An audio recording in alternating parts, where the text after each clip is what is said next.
Welcome to Pink Kink, where we talk about the pretty, twisted side of kink. I'm Princess Rara. And I'm Dara, the Electro Khaleesi. Whether you are a new kinkster or have years of experience, Pink Kink will help you level up your kink knowledge. Join us on this journey as we talk about our personal experiences and use the knowledge we've gained over 28 years of being involved in both private and professional aspects of this lifestyle to help you explore every facet of kink. Get set for an adventure. Not only will you learn and grow, but we promise loads of laughter, turning each episode into a fun party. So fasten your seatbelt and let's get this show started. Pink Kink runs off the generosity of our devoted patrons. As a patron, you will become a member of our special Discord server, receive some adorable Pink Kink stickers, as well as have access to a monthly behind-the-scenes podcast. Patrons also get discounts at our Etsy shop, Pink Kink Boutique, and our online classes at Pink Kink Institute. In addition, our impactful and electrifying Pink Kinksters get special audio and video episodes. And finally, patrons at our highest tier will be recognized as producers, both here on the podcast and on our website. If you would like to become a patron, you can visit us at patreon.com/pinkkinkpodcast or click the link at pinkkinkpodcast.com. Today's episode is produced by our electrifying Pink Kinksters.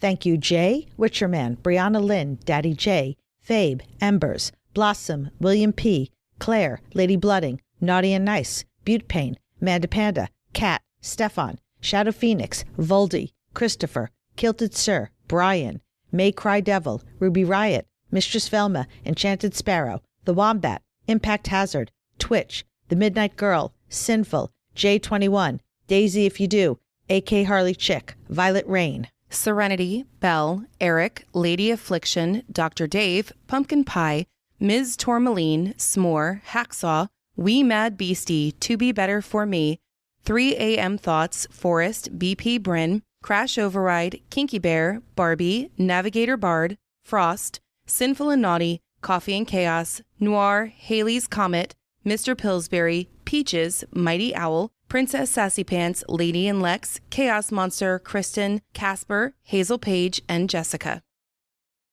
I almost want to just sort of get started because we have a lot to talk about in this particular episode. But I'm tired. But we also have a lot to talk about in our dungeon adventures, and that's kind of like our shtick to talk about dungeon adventures first and then get into. Well, who cares about the shtick part? It's so that we can actually remember. Well, I got a lot of shticks that night, so I need to talk about all those shticks. My mic's not staying up. Because you're not being nice to the mic. Be nice to Mike, and Mike will be nice to you. I am very nice to Mike. I think Mike needs Viagra. But yeah, I had a lot of shticks, so I'm going to want to talk about all the shticks I got. I may not remember all of my shticks. I remember one in particular, which I feel bad, but I'm going to say it anyway, and the person knows that I'm going to say it, so yeah. So go ahead, start your shtick. Well, no, I figure you because you're going to want to tune out when I talk about my shticks. Okay, my shtick first, if I can remember all of them. Okay, so I feel so bad for this person. Should we talk about, this is risque, guys. We're talking about risque. Yes. So risque, according to the recording, was a week ago, whatever. But this is never going to leave my head, unfortunately, for this person. Gets on my table, or is about to get on my table and says, okay, I like da-da-da-da-da-da-da-da. Cool, you went to Dungeon 101. I can tell. And I don't like da-da-da-da-da. Okay, great, fantastic. I can work with that. We'll do this tonight. Sounds good? Okay, sounds good. Okay, so they're climbing on the table. My safe word is, I don't know what they said. Banana. Doesn't matter what they said. And I said, no, your safe word is I'm going to give you this little thing. And if you want it to stop, you're going to drop the little handheld thing because it's too loud in here for me to hear anything. Mm-hmm. It's too fucking loud. And he goes, oh, okay, that works. Is that like really how it works? I was like, yes, honey, that's how it works. Go ahead. You can lay down however you want, strip, do whatever you need to do. If you let go of this thing, everything stops. Okay, cool. So we get through that part and I'm like, oh, this person is going to be interesting. Already very interesting. Already so much fun.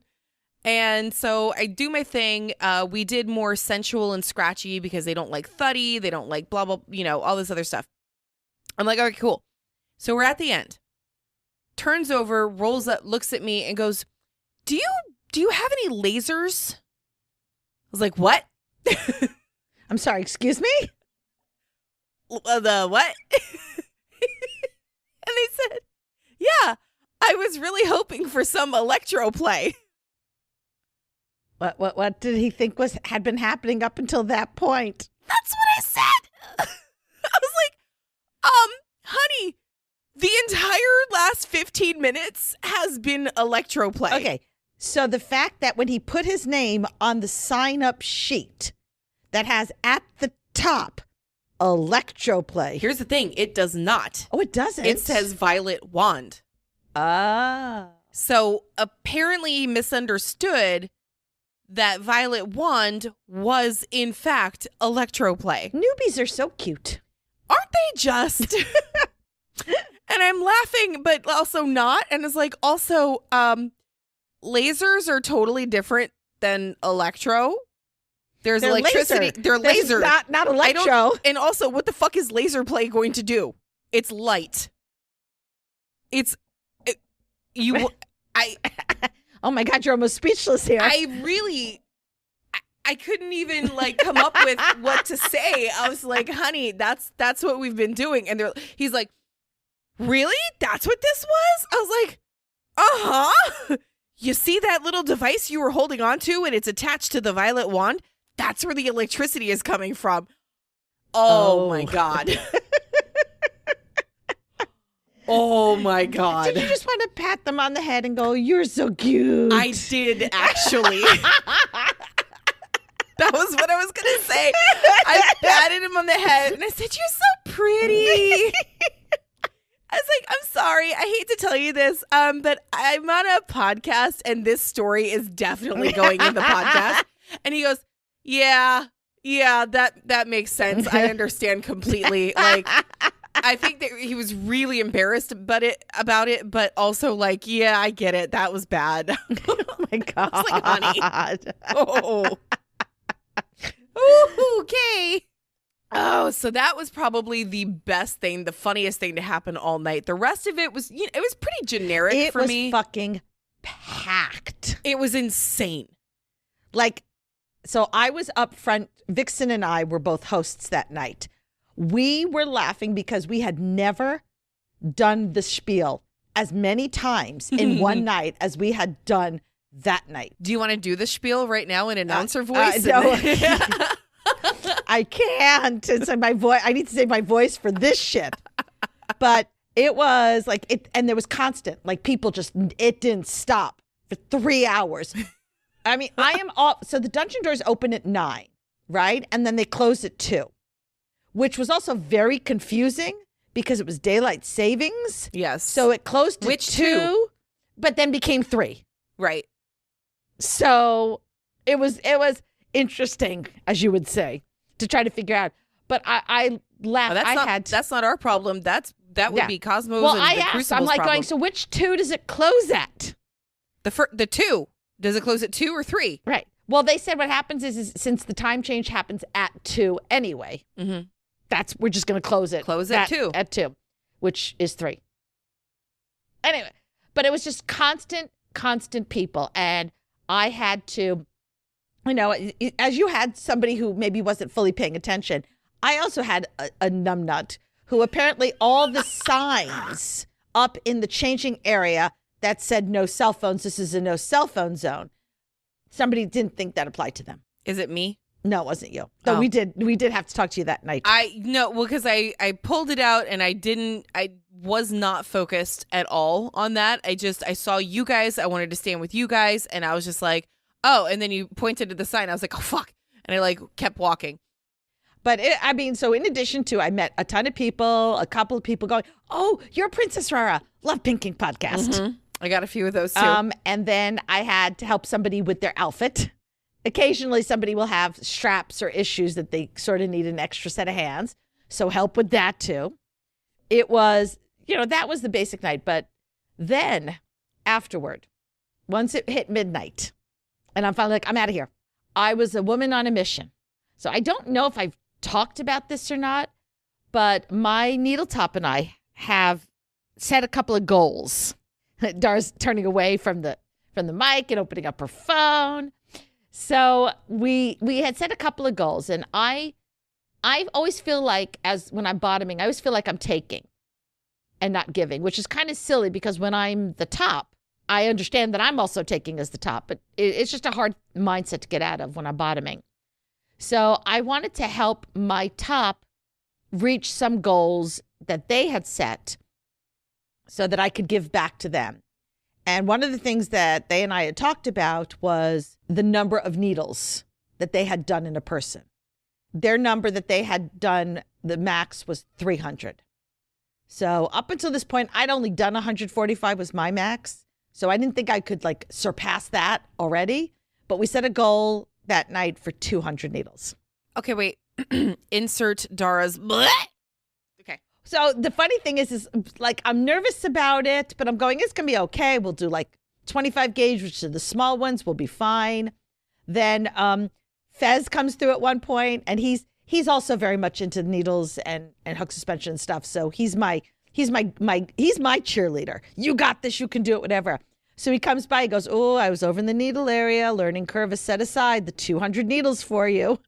I actually like how Fez is the one that always like walks people from the needle scenes to the photo booth. Mm-hmm. So yeah, he's super sweet. And you guys also have to understand, he's what, like, got to be like 6'4", 6'5"? So, yeah, and hugely muscular. Yeah. I mean, this dude he's a bear.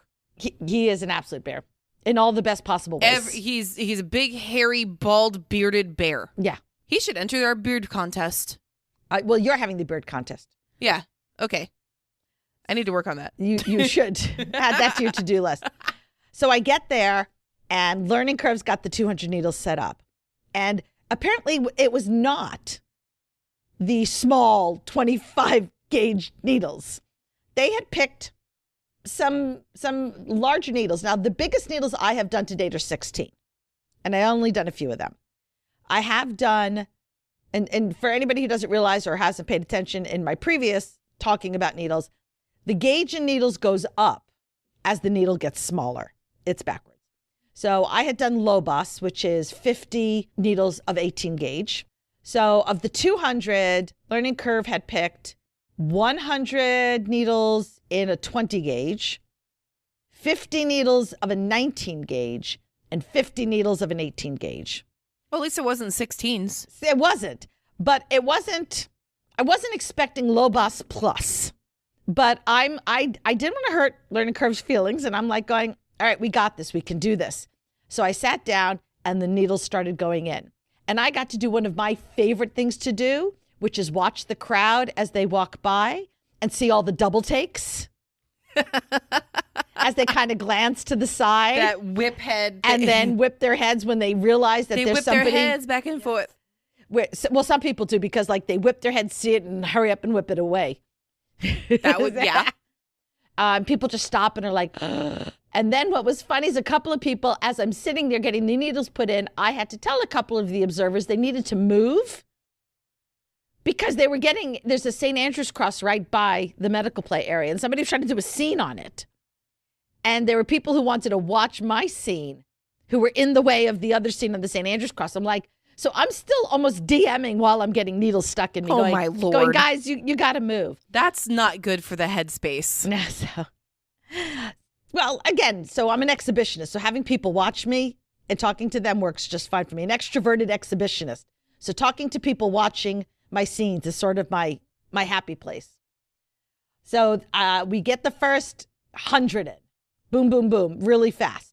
And Learning Curve was very good. It was like 50 on one breast, then we take a break, 50 on the other breast, and 50. So I had a chance to go through. I was surprised it was a little more painful than I had necessarily been anticipating, but I'm stubborn as shit. So I'm like, I'm fucking doing this. I've made a commitment. I've told a bunch of people. I can't back down from this. So then we get the 19s in. And I'm like going, okay, this hurts. And the other thing too is as they're moving up on the breast and we're getting closer to collarbone territory where the skin is thinner, we're going out of the fatty breast tissue into thinner tissue, it's a little more painful. I feel like the higher or the higher gauge ones should have been lower. So like, or lower gauge, whatever. So the thicker one should have been lower. Well, yeah. And I feel like the thicker one should have been done first.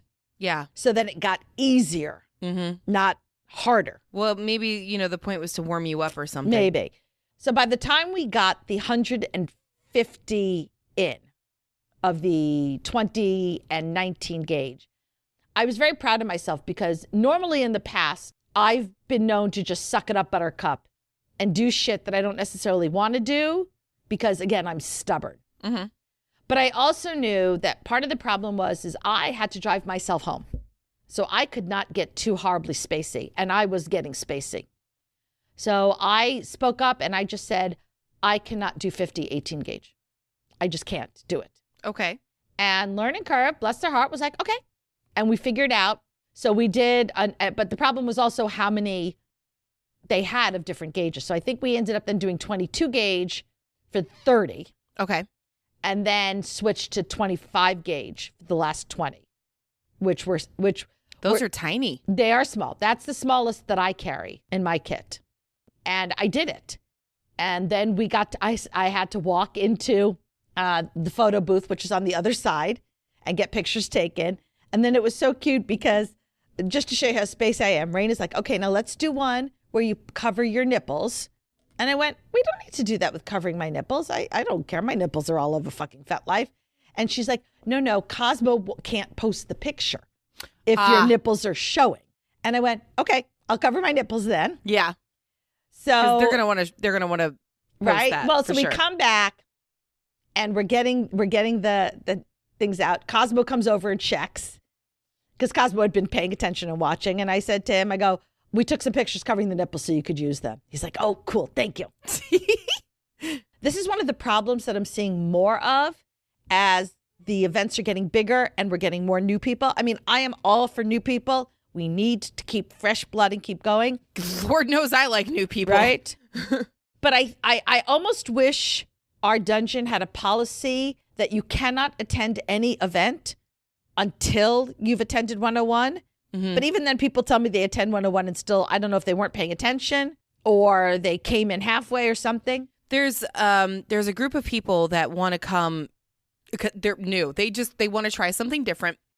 We actually talked about it on one of the anniversary episodes, the one with Minnie. She has a group of friends that just want to do something daring and out of the ordinary, right? And they found out that she has gone to Risque. And I was like, okay, how many people is this? Like 5, 6 of them, new people? Let's take them to 101 first.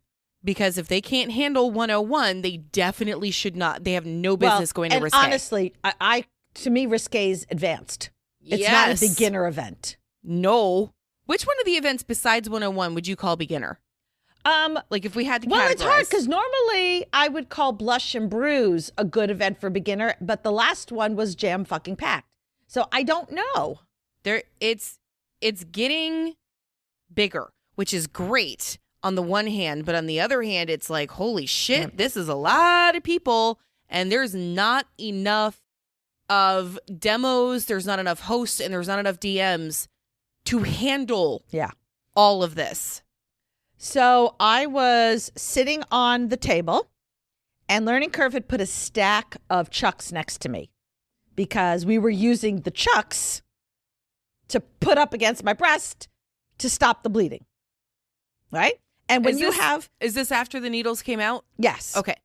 But here's the funny thing. This is also just to show you how spacey I was. So Learning Curve said to me, you've got 400 holes in you. Actually, no, this is before I was spacey. I was just so nervous. Learning Curves go, I'm going to put 400 holes in you. And my first thought was, I only agreed to 200 needles. What the fuck are they talking about 400 needles? I only agreed to 200 needles. Oh my God. And then I went, oh yeah, it goes in and out. So that's 2 holes per needle. So 200 times 2 is 400. This is why Ra does not do math. I was told there'd be no math. There's no math in kinking. So guess what? apparently there is. I mean, I thought there'd be no math when I'm bottoming. I understand when I'm topping, but not when I'm bottoming. Oh, honey. So anyway, you're so pretty. Pat, pat, pat. So this guy comes over and he looks for some chucks and he sees the stack on the table next to me and just comes over and helps himself to one and walks away. And Learning Curve and I just kind of stop and look at each other and go, huh?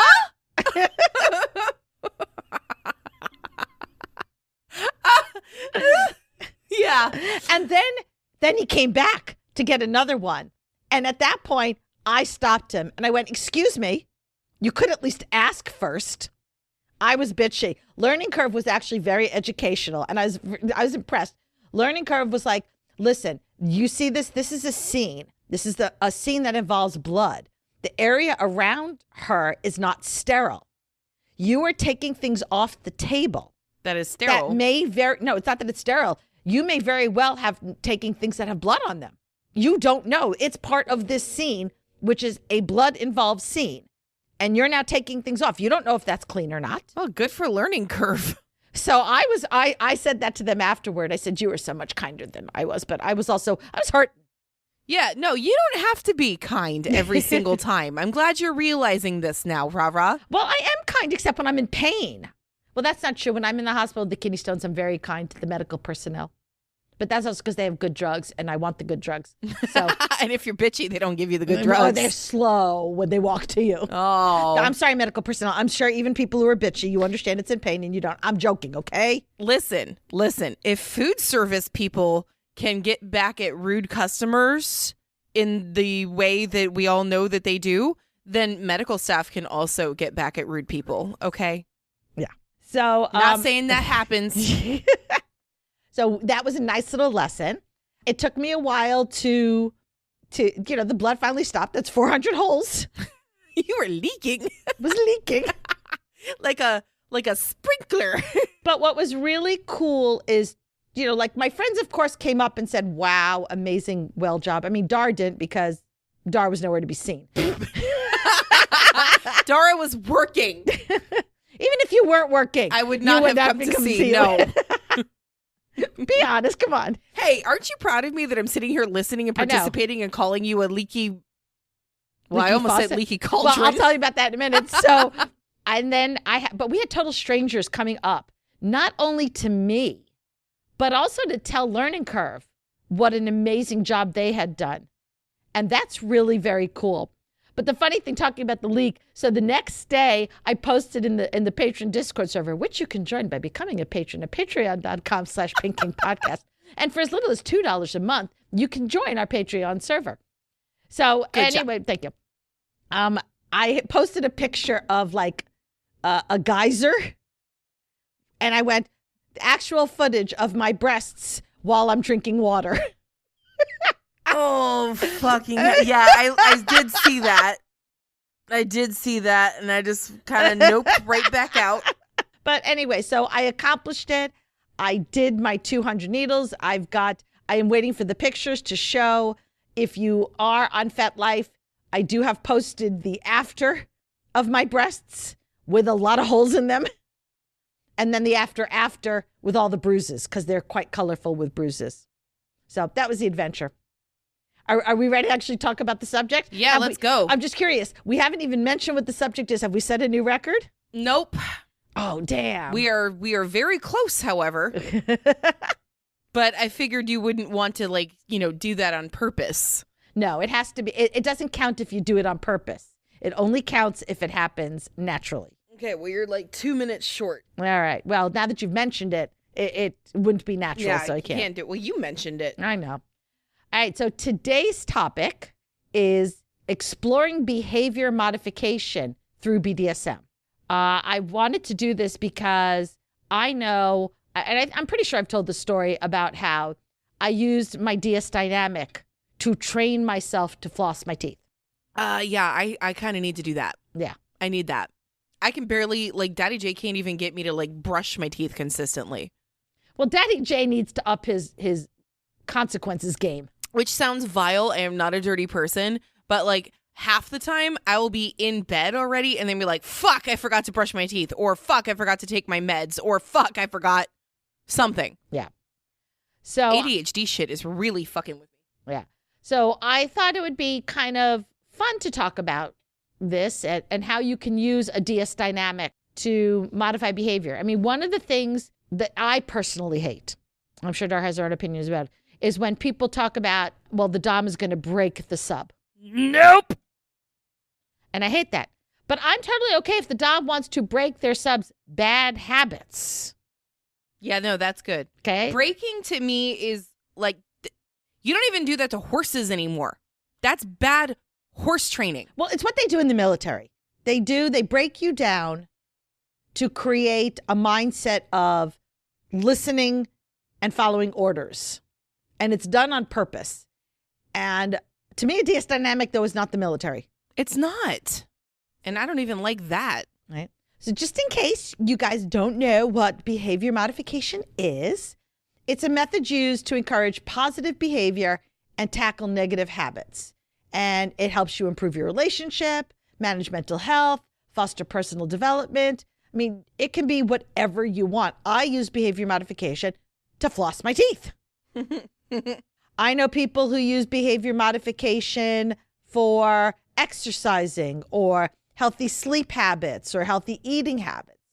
There's so many different things you can use it for. I mean, the purpose behind it is obviously promoting positive behavior.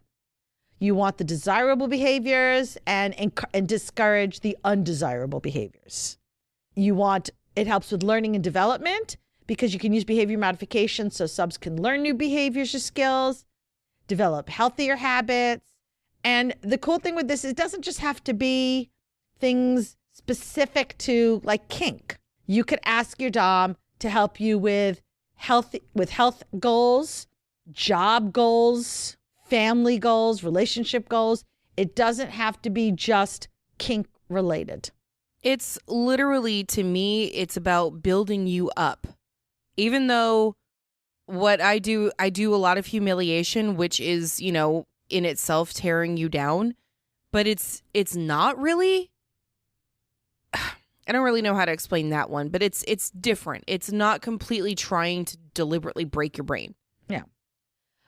You can use it. You can address specific behaviors that might be problematic or disruptive in a person's life. I mean, that's why I would always have my dominant set bedtimes for me, because otherwise I'll stay up till the wee hours of the morning and not even on dungeon nights. I was going to say, you did that last night. Well, that's the other problem. Like I came home. This is what happens now when I'm the dominant. I haven't set good behaviors for me. So can you dom yourself? You did collar yourself. I could, but I'm a brat, so I don't listen. But you're also very stubborn. So wouldn't your dom, your dom side versus your dom caregiver side versus your brat side in a battle of wills? Yeah. That's a novel. I'm scared by that. I think it'd be awesome. You could journal the who won this night. Oh, God. I did. Correct. Which really is all that matters is I won. I won. Yeah, so you know I don't like to lose. You would just win no matter what. So I guess that whole thing doesn't matter. But I'd like to see, like the points. Who got a point this night? Who got a point this night? Behavior modification usually involves setting up structured routines and reinforcement schedules so you can promote consistency and make sure. I know a lot of people who use behavior modification to manage symptoms of mental health disorders such as anxiety or depression. I have a friend who recently went through a little bit of depression and was able to recognize that part of it was because they had been sick, so they were stuck indoors while they were sick, and not being able to get out and get fresh air and sunshine caused a depressive state. So this is a case where you as the dom would create rules that say you have to be outside for even just 15 minutes. And maybe even though you are sick, it could be going outside just on your front patio or back patio and getting the 15 minutes. Bring your blankie with you and just go stand outside and let the sun hit your face. Now, I have actually taken classes on behavior modification, though it's been quite a few years. So I've learned about this stuff, which is the history behind behavior modification and the theories and the research, included by some people you may have heard of. There's John B. Watson and B.F. Skinner. But the one you probably all know is Ivan Pavlov. Ding. Exactly. I did. So when I took the behavior modification classes in college, I had a lab where we had to train a rat through behavior modification. And I think I named my rat Shakespeare. Yeah. He was very smart. So you would put the rat in this cage, and there was a button that they needed to press. And when they pressed the button, food came out. Mm-hmm. So that's how you train them. But I'm advanced, Mm-hmm. and I wasn't about to touch my rat. So I actually trained my rat to jump from his cage that he lived in into the training cage. Nice. And back. So I didn't have to touch the rat. Nice. So I got an A. Because that's above and beyond. Right? I mean, it's the same way you train dogs. My dogs can do puzzles. Like literally they push buttons, they spin things around because I put food in the puzzle. So it's the same thing. Ooh, yeah, there you go. Very smart. So Pavlov's dog, you all know, it's the whole classical conditioning where he showed animals that you could learn to associate neutral stimuli with reflexive responses. If I get another dog and name it Pavlov, will people just like really be all pissed about it? Because I think it's funny. I think it would be funny because it'd be Pavlov's dog. No, it'd be Pavlov dog. Oh, Pavlov dog. That's true.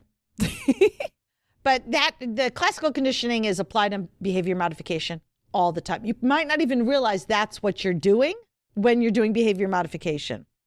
Another one, which is the B.F. Skinner one, is called operant conditioning, which is, again, the idea of reinforcement and punishment. So Pavlov is more about you learn if you do A, then B happens. To the point that, in this case, I think with Pavlov, it was the ringing of a bell, right? Yeah. So the dog, every time the dog would hear a bell, it associated that. With a treat. With a treat. So actually, there's a whole thing on, what is it? The Office. Have you ever seen it? Mm-mm. Okay, well, you really should. It's hysterical. But first of all, Jim actually Pavlov's Dwight. It's the whole running gag in the show for, rah-rah, and those of you who haven't watched it, is Jim pulls a lot of pranks on Dwight. And in one episode, every time some sound happens, he offers Dwight gum. So then one time the sound happened and Dwight immediately holds his hand up for the gum and Jim goes, "What are you doing, man?" And Dwight's like, "I don't know." And puts it back down. He totally, it's 100% Pavlov. There you go. So, and with operant conditioning, it's more like you are the idea of reinforcement and then punishment to shape the behavior. What he did, though, he didn't punish necessarily like spanking or hitting. Punishment was you remove something. Oh, kind of like when I was a teenager and I did some dumb shit and my parents took my phone out my room? Yes. Yeah. Right? But it's also, you can also use what they call negative reinforcement, which is when you remove something unpleasant. So let's say with negative reinforcement, you are removing or avoiding a negative consequence. So when the desired behavior occurs. For example, so a submissive might be allowed to skip a chore if they finish their other chores promptly. So by removing the unpleasant task, maybe it's their chore that they despise the most. So it's a reward? So yeah, negative reinforcement is a reward. But instead of positive reinforcement where it's a reward by I give you a treat. Right. Negative reinforcement is I reward you by taking something away you don't like. Ooh, got you. Okay, so for me, it would be, "Hi, you don't have to do your laundry today." Ding, ding, ding, ding. I will do it for you. Exactly. I like it. Right? That's the difference between positive and negative reinforcement. I still need a laundry sub. Don't we all? Listen, I'm going to talk about in our next episode we record. I need a wife to do all this. Yep. Right? So again, you've got positive reinforcement, which involves a reward or positive consequence. I know we always think about consequences as a bad thing, but consequences just mean what's going to happen, what occurs because something happened. There's natural consequences when so my parents, I think I've mentioned this before. I have a brother with Down syndrome. So it's kind of a fine line with him because he takes everything very, very literally. So my parents never punished, per se, him. Mm-hmm. I got punished. But for him, they said they used consequences, the word consequence a lot. there's a lot of natural consequences that happen. Yep. So like we went to the beach. They told him, don't throw your ball into the water. It'll get lost. Don't throw your ball into the water. So what does he do? He throws the ball in the water. Current takes it away. It was gone. And the natural consequence was no more ball. He wasn't punished, but he didn't get the ball back. Well, that's like the natural consequence when I stay up till 4 a.m. I'm fucking exhausted the next day and life is difficult. Yes. It's almost like you have a hangover, which is what I'm struggling with right now, not the hangover. I call them dungeon hangovers these days. I really do. I have one right now. I know you're watching me going, is she going to like pass out? I'm like, yeah. Just tell me what buttons to press and I'll just do the rest. But okay. You want to do the next episode, so you got to stay awake. I really do. That's why I said let's do this one first, because I'm giving you motivation to survive. Is this behavior modification? Yeah. You're behavior modifying me right now? It's a positive reinforcement because you're going to get a reward. If you stay awake, you get to yell into the microphone in the next episode. You get to have your own kerfuffling. I'm so excited. See, there's your little teaser, folks, for next week, so stick around. Dara causes a kerfuffle. Stay tuned for next week's episode. Same bat time, same bat channel. What? You're so young. I'm just a baby. All right, so a lot of this is what I've done as a dominant. I've used positive reinforcement more than I use negative reinforcement, just because this wasn't a submissive who I lived with and saw so often that I could do some negative reinforcement. But I know positive reinforcement is very common, especially for you littles. Oh, I was just going to say that. Right? Because give us a sticker, we'll do whatever you want. Because examples include giving praise. Yep. The whole, when you get told good girl, good boy, whatever. Giving tokens, and tokens, stickers would be a token. Okay. Candy. Okay. And then, of course, giving privileges. You were a very good subby, so I will extend your bedtime a half an hour. Ooh. Or I know you've really been wanting to watch the new season of Love is Blind on Netflix. Now you can go watch it because you did your other chores that you needed to do. I literally will actually do chores. So like I unloaded the dishwasher. It's a thing, I do it all the time. But this time I went up to Daddy and I said, hey, Daddy, guess what? I unloaded the dishwasher. I did all by myself and you didn't have to remind me. And he goes, good job, princess. I was like, I get a sticker? He goes, okay, well, we'll talk about that. I was like, no, I get a sticker. Okay, you need to just go out and buy a bunch of stickers, give them to Daddy and say, these are my reward stickers. You probably should. The problem is I've been trying to figure out what stickers I want. Oh, that is a problem. And it's really difficult because there's so goddamn many. Yeah. If anybody would like to send me a list of the type of stickers that they think I should get for reward stickers, no, they cannot be stars because that's too cliche. There's another type of behavior modification called extinction. Huh? No, that doesn't sound good. It doesn't. But here, extinction basically means you withhold the reinforcement for a previously reinforced behavior, and then that behavior goes away. Example. The dinosaurs. Brats who get attention for the tantrums they throw and the bad behavior. And how do you do it? So a prime example of extinction is when I brat to John. So he stops hitting me and takes out the rabbit fur. You're welcome. I told him to do that. Because what happens is I eventually stop bratting because I don't like the damn rabbit fur. Wow. Now, in a true behavior modification program, that would mean I'd eventually stop bratting. But again, rewind to where we talk about me being stubborn and not liking to lose. And you'll understand why it only pauses my bratty behavior. It doesn't stop it. Does that mean that John wins that? John wins because I let him. John wins the battle, but he will not win the war? Ding, ding, ding, ding. Because honestly, I could hit myself if I really needed to. True, and you have. And I do. I did last night. But that's a whole nother story. I was going to say, wait, save it for next week, honey. Yeah, okay. We already talked about what the official terminology is called token economy, which is the system of using tokens or points as a form of currency to reinforce desired behaviors. So subs could earn tokens for completing tasks or exhibiting target behavior. And the token can be the reward itself, like a sticker, or you can exchange it for other rewards or privileges. So maybe, and this is very common for anybody who works with children, which, if you've got a little, it's almost the same thing.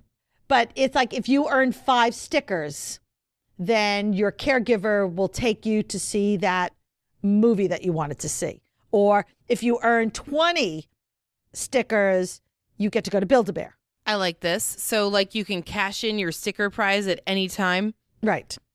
And what I recommend, if that's something you want to do in your DS dynamic, give them options. So don't have just a 5 stickers equals this. No, it's got to be a choice board. Well, the reason I mean a choice board is you would have 5 stickers equal this, but 10 stickers equals this. 15 would equal that. So they can choose to turn in at 5, or maybe they want that 50 sticker item because that's a big one. Yeah, it's kind of like going to the arcade. You get tickets. You can either spend them on small stuff immediately, or you can save and save and save and save and get the big thing. One of the other things that I found is something called biofeedback, which is, let's say you have a submissive who has anxiety issues, right? And anxiety is going to show themselves in psychological processes such as your heart rate, muscle tension. So you want to try to learn to control that. And you need the biofeedback to find out that your heart rate's gone up and all that. Well, what's really cool is now we have smartwatches. Many of us do all that for you. That tell you. So that once you see that you are exhibiting the elevated heart rate, whatever, you can use your breathing techniques, or that's your sign to get out of that situation. Anyway, there's also, of course, modeling, which is I behave properly and then you learn from that behavior. You learn proper behavior by watching other people. Yes. Okay. Then there's, of course, I laugh because there's CBT, which could mean 2 totally different things. Which, funny story, I'm just going to insert this right here because it's appropriate. That happened last night. Somebody got it confused. I mentioned that I do electro CBT, and this girl looks at me and goes, cognitive behavioral therapy? You can do that in kink? And I said, okay, well, yes, but that's not what I said. And you could use electro to do it. You could, yes. But you can actually combine the CBT and the CBT. I could, yes. And there's another form of CBT. I think it's like something in computers. Yeah, maybe. I don't remember. So basically, in this instance, cognitive behavioral therapy is a form of therapy that aims to understand and change the way people think and behave when they're feeling upset or behaving in ways that aren't helpful. So it's a good way to help subs deal with their stress, maybe if they've got harmful thoughts, and try to work through that, and then discovering better methods to handle tough situations. So imagine someone who has a fear of scening in public. Take Dara, for example. Why are we giving people ideas? Well, because listen, you've actually done this, right? So whenever you, and I'm talking about bottoming, she has no problem scening in public as the top. No, I just have a fear of bottoming. Bottoming in public, right? So whenever Dara has to scene, they would experience intense anxiety and negative thoughts, like I'm going to embarrass myself, or people will think I'm incompetent, or will laugh at me. Yeah. Right? And then those thoughts lead to avoiding the whole situation. Yep. Coming up with excuses not to scene, or feeling extremely nervous. Well, with CBT, the dom and the sub would work together to identify those negative thoughts, patterns, and behaviors, and then challenge those beliefs by asking questions such as, well, what evidence do you have that people would think you're incompetent? Absolutely none. Right? Or have there been times when you've actually done it and it's gone well? Several, in fact, actually. Ding, ding, ding, right? And then the dom would help the sub develop coping strategies, such as deep breathing exercises or positive self-talk to manage the anxiety during the scene.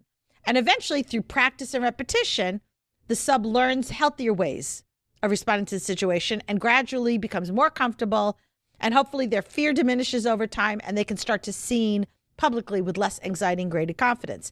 Things like Dara doing the sploshing in a controlled environment and realizing it went well, everybody loved it. So maybe the next time you invite more people to see it, and eventually you might be able to do it. Become more comfortable. So it's like an incremental change. It's training. It's training you to get past the fear and not necessarily throwing you in the deep end of the pool going swim. Yeah, no, I would just drown. Yeah, we don't want to do that. No drowning.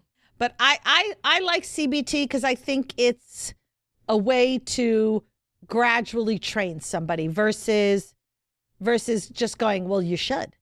I really, really love the fact that, once again, Rara and I do things differently. She has her form of CBT that she likes, and I have mine, and they're very different. I don't want to hurt the cock and balls. Okay, you don't have to. I'll do it for you. That's fine. If that's what somebody wants, I am not saying it's not totally valid. It's just not my kink. I want to hurt them.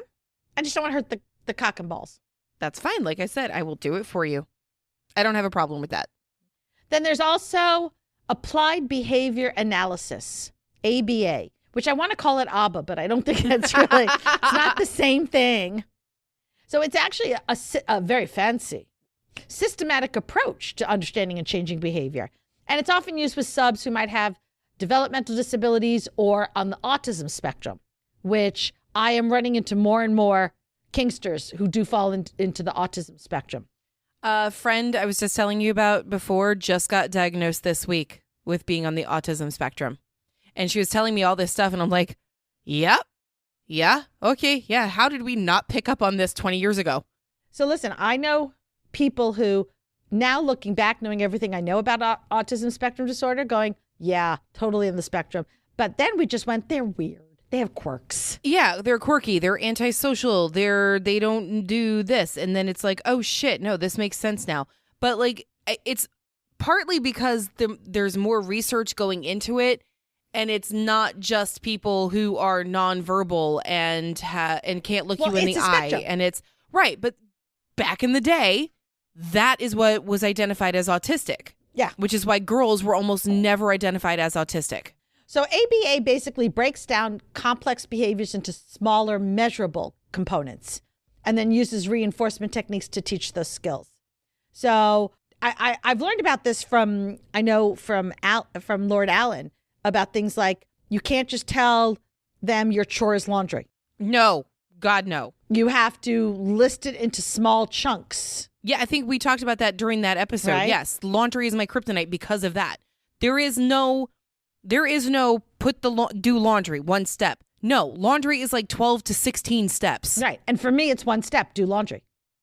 Nope.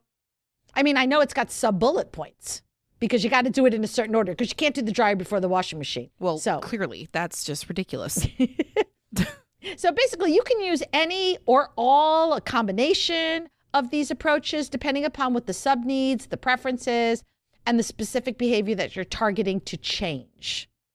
And effective behavior modification means you've got to assess, plan, and monitor to achieve those lasting results.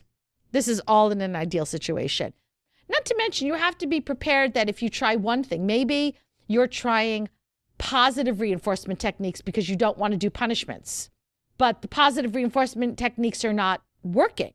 So now you try the negative reinforcements and try that. And then from there, you can go to punishment. So the behavior modification techniques that you probably hear the most about when it comes to DS dynamics are specifically reinforcement and punishment. Yeah, those are basically the only ones that anybody has ever taught. Right? So again, your positive reinforcement techniques can include things like verbal affirmations and rewards. So it might be depending upon if the submissive has come to you and said, listen, I want to change this behavior. You might have to do more of a reward thing. Or if it's just a dom would like to change the behavior and it's something simple and easy, then it's just a matter of that whole good job, good girl, good boy, good pet, whatever. That, when you have a praise kink, it will train us to do the right thing so that you get praised. There's obviously physical rewards and pleasures. It could be physical touch. Sexual gratification could be used to reinforce desired behaviors. You're cuddling, you're kissing, orgasms. I would like orgasms as a reward. No, you wouldn't, because then you would have to not have them and they would just be the reward. Yeah, that doesn't work. Then I wouldn't sleep well. Right. So no, that would not work for you. That also explains why I didn't sleep well last night. I got waxed and you're not supposed to touch that area for like 24 hours after waxing. Yeah. No. All right. Rara just had an apostrophe. I did. Then you also hear about punishment strategies. A lot of times it's stuff like impact, like spanking or paddling or whipping to get rid of undesirable. And it could be light spanking for minor infractions to more intense forms of impact play. And I'm not talking punishment, guys. Punishment is a whole different attitude. I'm talking about actual punishment. And then, of course, there's the withholding rewards or privileges. We can't go out to see this movie, or you're not allowed to watch that TV show that you wanted to watch. If you really mean, you could deny orgasm. Don't do that. That's so mean. I mean, do it because it's awesome. You're mean. I like edging. Okay. How many times do we have to go over this? Now, there's some ethical considerations when it comes to BDSM behavior modification.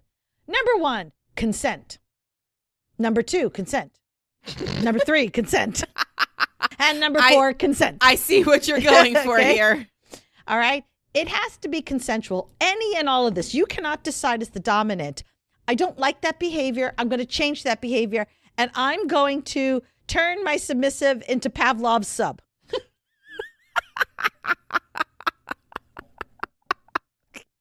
I'm just picturing somebody ringing a bell and the sub going, yes. I am sure some dominant somewhere has done something like that just for funsies. I would. I think that's hilarious. Listen, it's no different than I hear the thwack of impact. And my little face is like, what? Where is it?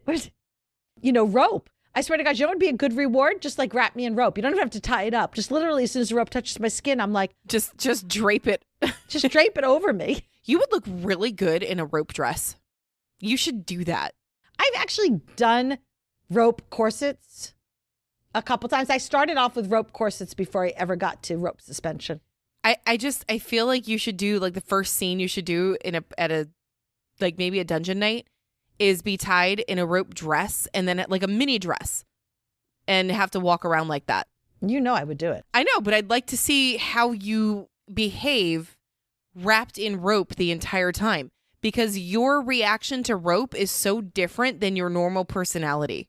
It mellows me. Right. It really mellows me. I think that would be really funny. We'll have to see. We'll have to find somebody who can do that. All right. That would take a lot of rope just for your boobs. But yeah. Actually, it just goes around my boobs and my boobs will stick out. Okay. It's a dungeon dress. Yeah. That I really want to see it. But seriously, when it comes to consent, and I think this is super important, and I know we say it, but I don't think you can oversay it. Even when it comes to things like punishment, you need consent. You can't create a punishment that your submissive hasn't consented to. Even when it comes to rewards, you need consent. And that might sound silly to you, like I'm doing something good. I'm giving them something. Why do I need their consent? Well, first of all, maybe they don't want that reward. Maybe to them, what you're doing is not a reward. It's a punishment. Like, for instance, when you take the fucking rabbit fur on my body. That's Poor not Rara. a reward. That's a punishment. She's so traumatized. I'm a little harsh about that, okay? In fact, when he does it, he totally harshes my mellow. My mellow is the hitting, not the rabbit fur. You are weird. How long have we known each other? Are you just figuring that out? Nope. just a comment that I think I make every time we record. Somebody posted in the patron server about weirdos, and I typed in, did you say you need a weirdo reporting for duty? That would be all of us, though. And then I'm busy planning a blood play party. If that alone doesn't make me a weirdo, I don't know what does. And procrastinating Kim was like, oh, no, that does. Yeah. That alone. Mm-hmm. Yeah.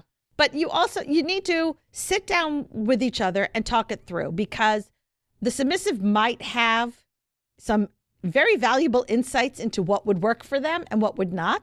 For me, with the flossing, I knew just disappointing daddy was enough of a consequence. And I didn't want to have that consequence, so I was going to floss. That's the fucking worst one.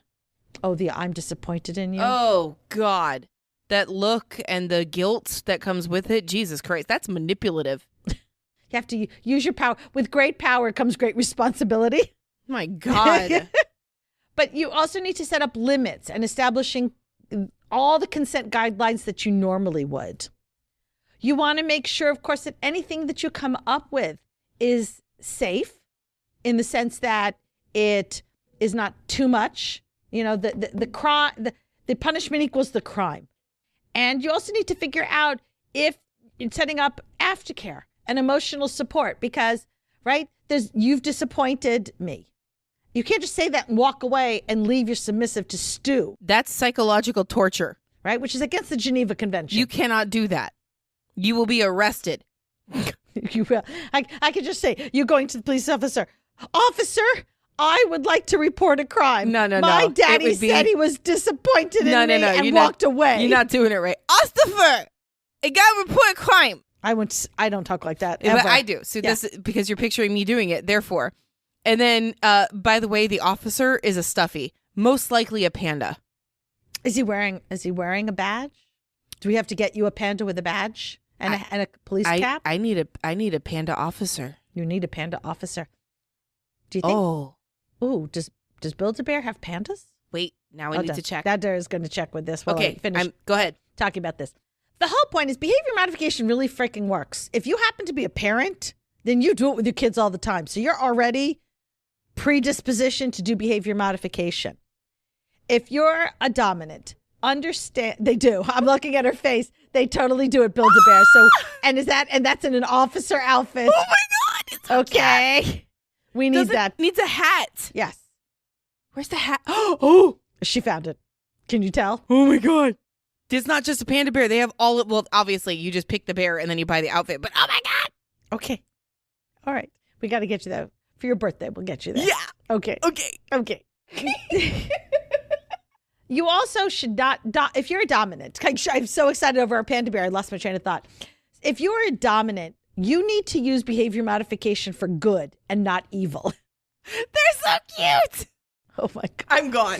She's off, folks. The badge says BBPD, Build-A-Bear Police Department. Of course it does. What are we going to call him? Asa for what? Oh. Ooh, that's a good question.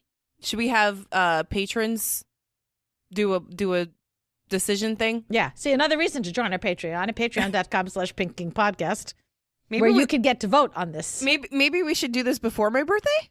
Well, it's going to take us that long to come up with a name. It's gonna have to be an Easter present. Okay. Yeah. The Jewish person can give the raised Catholic person an Easter present. Oh, I am? Yeah.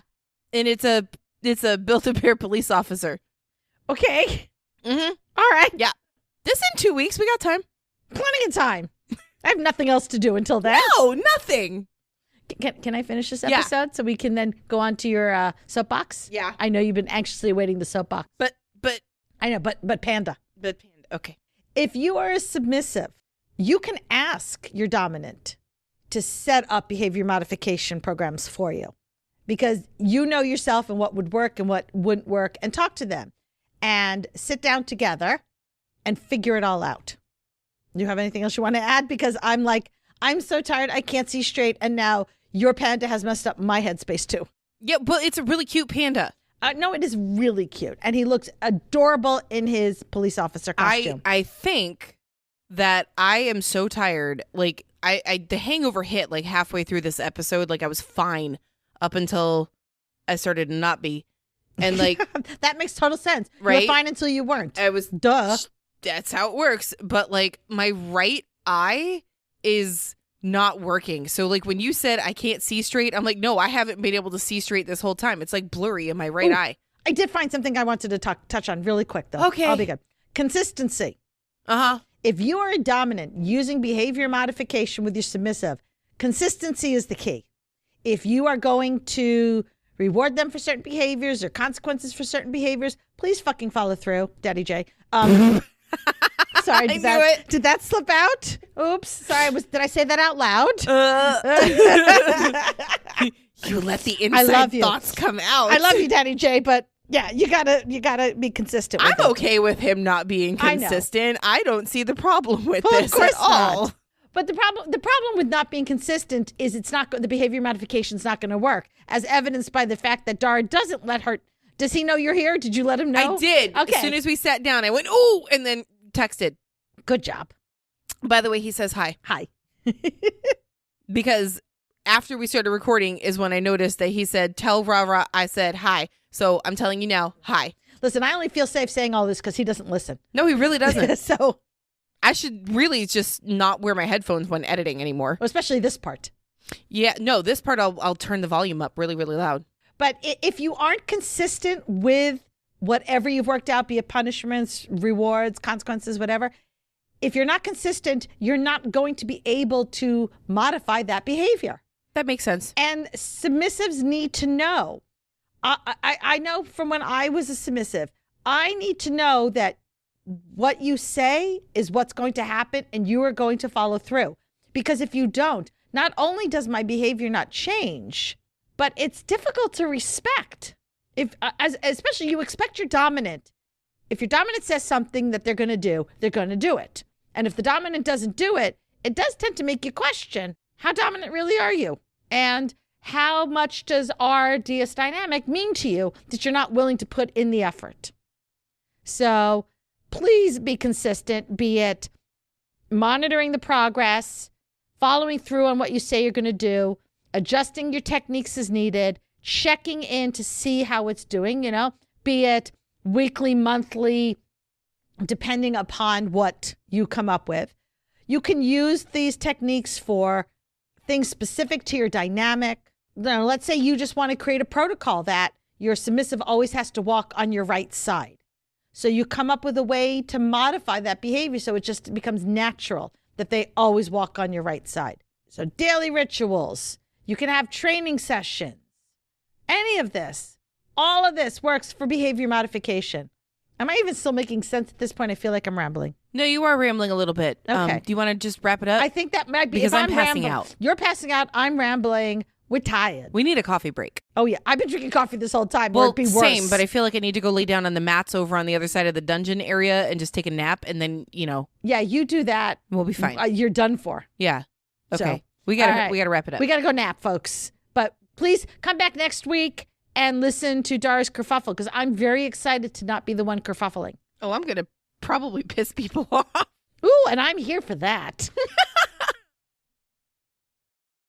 Thanks for hanging out with us today. If you enjoyed what you heard, make sure to subscribe so you don't miss a minute of our fun and educational content. New episodes drop every Friday. If you love what we do and want to show support, there are several ways. Join us on Patreon at patreon.com/pinkkinkpodcast.